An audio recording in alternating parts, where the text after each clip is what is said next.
Hello ವೀಕ್ಷಕರೇ, ನಾಯಿ ಬಾಲ ಯಾವತ್ತಿದ್ರೂ ಡೊಂಕೆ ಅನ್ನೋದನ್ನ ಪಾಕಿಸ್ತಾನವು ಈಗ ಪ್ರೂವ್ ಮಾಡಿಬಿಡ್ತು.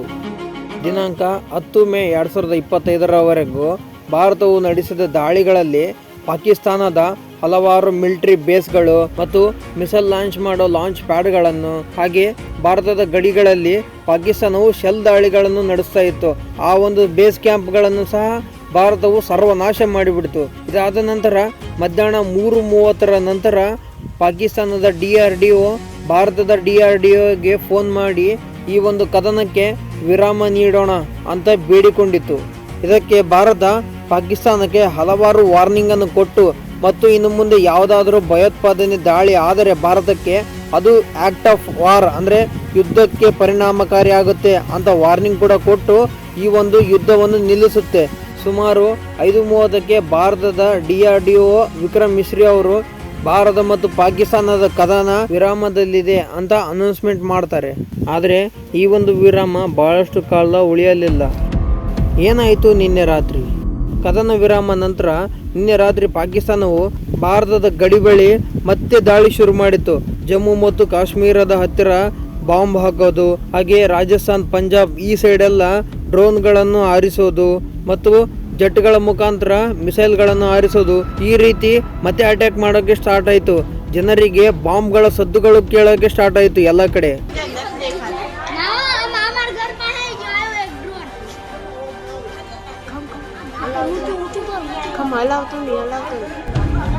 ಇದಕ್ಕೆ ನಮ್ಮ ಭಾರತ ಸುಮ್ಮನಿದೆಯಾ? ಖಂಡಿತ ಇಲ್ಲ. ನಮ್ಮ ವೀರ ಸೈನಿಕರು ಪಾಕಿಸ್ತಾನಕ್ಕೆ ಸರಿಯಾದ ಉತ್ತರ ಕೊಟ್ಟಿದ್ದಾರೆ ಅಂತ ನಮ್ಮ ಸರ್ಕಾರ ಸ್ಪಷ್ಟವಾಗಿ ಹೇಳಿದೆ. ನಾವು ನಮ್ಮ ದೇಶನ ಮತ್ತು ನಮ್ಮ ಜನನ ಕಾಪಾಡಿಕೊಳ್ಳೋಕ್ಕೆ ಯಾವಾಗಲೂ ರೆಡಿ ಇರ್ತೀವಿ ಅಂತ ಒಂದು ಕ್ಲಿಯರ್ ಆಗಿ ಮೆಸೇಜ್ ಕೊಡ್ತಾ, ಪಾಕಿಸ್ತಾನದಿಂದ ಎಂಥದೇ ದಾಳಿ ಬಂದರೂ ಅದಕ್ಕೆ ಪ್ರತಿ ದಾಳಿಯಾಗಿ ನಮ್ಮ ಒಂದು ಡಿಫೆನ್ಸ್ ಸಿಸ್ಟಮ್ ಸರಿಯಾಗಿ ಕೆಲಸ ಮಾಡುತ್ತಾ ಎಲ್ಲ ಶಸ್ತ್ರಾಸ್ತ್ರಗಳನ್ನು ಸರಿಯಾಗಿ ಉಡಿಸ್ ಮಾಡಿದೆ. ಈಗ ಪರಿಸ್ಥಿತಿ ಹೇಗಿದೆ? ಈಗ ಗಡಿ ಪ್ರದೇಶದಲ್ಲಿ ಅತ್ಯಂತ ಅಪಾಯಕಾರಿ ವಾತಾವರಣ ಸೃಷ್ಟಿಯಾಗಿದೆ. ಅಲ್ಲಿಯ ಜನ ಇನ್ನೇನು ಎಲ್ಲ ಸರಿ ಹೋಯಿತು ಅಂತ ಅಂದ್ಕೊಳ್ಳೋಷ್ಟರಲ್ಲಿ ಈ ಒಂದು ಗಲಾಟೆ ಮತ್ತೆ ಶುರು ಮಾಡಿದ್ದಾರೆ ಪಾಕಿಸ್ತಾನದ ಕಡೆಯಿಂದ. ಆದರೂ ನಮ್ಮ ಸೈನಿಕರು ಇದಕ್ಕೆ ಸರಿಯಾದ ಉತ್ತರವನ್ನು ಸಹ ನೀಡುತ್ತಿದ್ದಾರೆ. ಮುಂದೇನು ಮಾಡ್ತಾರೆ? ಮೇ 12ಕ್ಕೆ ನಮ್ಮ ದೇಶದ ಮತ್ತು ಪಾಕಿಸ್ತಾನದ ದೊಡ್ಡ ಸೇನಾ ಅಧಿಕಾರಿಗಳು ಮಾತಾಡ್ತಾರೆ ಅಂತ ನಿನ್ನೆ ಕದನ ವಿರಾಮ ನಂತರ ಡಿಸೈಡ್ ಕೂಡ ಮಾಡಿದ್ರು. ಆದರೆ ಈಗ ಈ ರೀತಿ ಗಲಾಟೆ ಶುರುವಾಗಿದ್ದರಿಂದ ಈ ಒಂದು ಮಾತುಕತೆ ನಡೆಯುತ್ತೋ ಇಲ್ಲೋ ಅಂತ ಗೊತ್ತಿಲ್ಲ. ಹಾಗೆ ಈ ಒಂದು ಶಾಂತಿಯನ್ನು ಸ್ಥಾಪನೆ ಮಾಡೋಕ್ಕೆ ಅಮೆರಿಕ ಹಾಗೂ ಇತರ ದೇಶಗಳು ಬಹಳಷ್ಟು ಪ್ರಯತ್ನ ಪಟ್ಟಿದ್ದವು. ಆದರೆ ಈಗ ಆ ಒಂದು ಶಾಂತಿ ಉಳಿಯಲಿಲ್ಲ. ಅದಕ್ಕೆ ಬೇರೆ ದೇಶಗಳು ಈಗ ಚಿಂತನೆಯಲ್ಲಿದ್ದಾವೆ.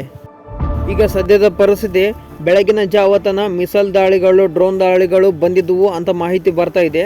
ಆದರೆ ಈಗಿನ ಸ್ಥಿತಿ ಸ್ವಲ್ಪ ಶಾಂತವಾಗಿದೆ ಅಂತ ಕೂಡ ರಿಪೋರ್ಟ್ ಬರ್ತಾ ಇದೆ. ಈಗ ನೋಡಿದ್ರಲ್ಲಿ ವೀಕ್ಷಕರೇ, ಪಾಕಿಸ್ತಾನವನ್ನು ನಂಬಿಕೊಂಡು ಶಾಂತಿಯನ್ನು ಕಾಪಾಡೋದು ಎಷ್ಟು ಕಷ್ಟ ಅಂತ, ಮತ್ತು ಇದರ ಮೇಲೆ ಪಾಕಿಸ್ತಾನನೂ ಇನ್ನು ನಂಬಬೇಕೋ ಇಲ್ವೋ ಅಂತ ನೀವು ಕೆಳಗಡೆ ಕಾಮೆಂಟ್ ಬಾಕ್ಸಲ್ಲಿ ಕಾಮೆಂಟ್ ಮಾಡಿ ತಿಳಿಸಿ. ಹಾಗೆ ನಿಮ್ಮ ಒಪ್ಪಿಗೆಯನ್ನು ಸಹ ಕೆಳಗಡೆ ಕಾಮೆಂಟ್ ಬಾಕ್ಸಲ್ಲಿ ಕಾಮೆಂಟ್ ಮಾಡಿ ತಿಳಿಸಿ. ವಿಡಿಯೋ ಇಷ್ಟ ಆದರೆ ಲೈಕ್ ಮಾಡಿ ಮತ್ತು ಎಲ್ರಿಗೂ ಶೇರ್ ಮಾಡಿ ಈ ಒಂದು ವಿಡಿಯೋನ. ಸದ್ಯಕ್ಕೆ ನೋಡಿದ್ದಕ್ಕಾಗಿ ಧನ್ಯವಾದಗಳು.